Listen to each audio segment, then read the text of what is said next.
Welcome back to Coach Twigg's YouTube channel. Today we're lucky enough to be joined by Billy Gerlott, who is going to be heading to Penn State University in the fall to play Division I baseball. When I started to think about doing a bunting video, I was in a little bit of a panic because I think I've probably bunted maybe 2 times in my life. One thing to remember though for all players is you must know how to do it in case you're ever called on to do so. Those 2 bunt attempts, I promise you I got them down and I moved a runner over. But since I don't have a lot of experience, I found somebody who has a little bit of speed and a little bit of moxie when it comes to bunting. And we're gonna now take you through the proper fundamentals of getting into a good bunting stance and how to become successful with it. In order to teach proper bunting fundamentals and technique, I think the first thing we want to show you is what not to do. And I'm going to ask Billy here to go ahead and square around to bunt. Now, you can see that there's a lot of problems with this. If the pitch is thrown inside, he can get hit in the face, he can get hit in the chest, he can basically get hit and he's in a non-athletic position, which makes bunting very difficult. So we're going to say right now that this is a no-no. As Billy is getting ready to move into what is the proper fundamentals for bunting, you're going to notice a lot of differences from the first example that we showed you. You can see that he has simply pivoted his front foot out.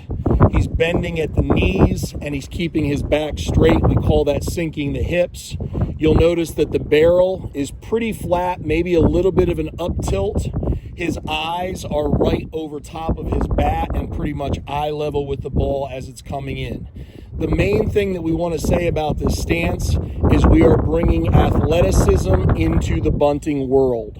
So the next question obviously becomes, as the ball is coming to us and we are preparing ourselves to bunt, what do we want to think about? What we don't want to think about as Billy gets into position here is we don't want to poke at the ball or throw our bat out towards it. What we sometimes say in the baseball world is Billy is going to try to catch the ball with the barrel. So with his top hand, he is going to slightly give a little bit as the ball is coming to it, and he's going to catch it with the barrel in order to deaden it. The only 2 no-nos when it comes to bunting are these. You do not want to bunt it back to the pitcher, and you do not want to pop the ball up.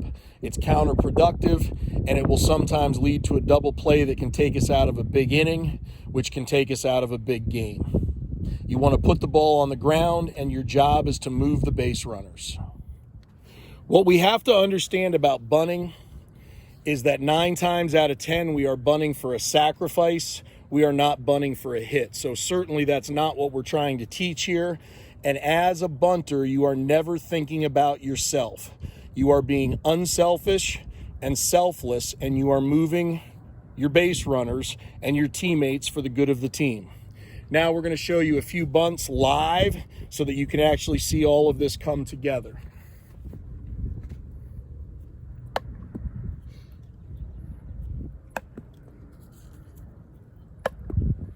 Perfect, there we go.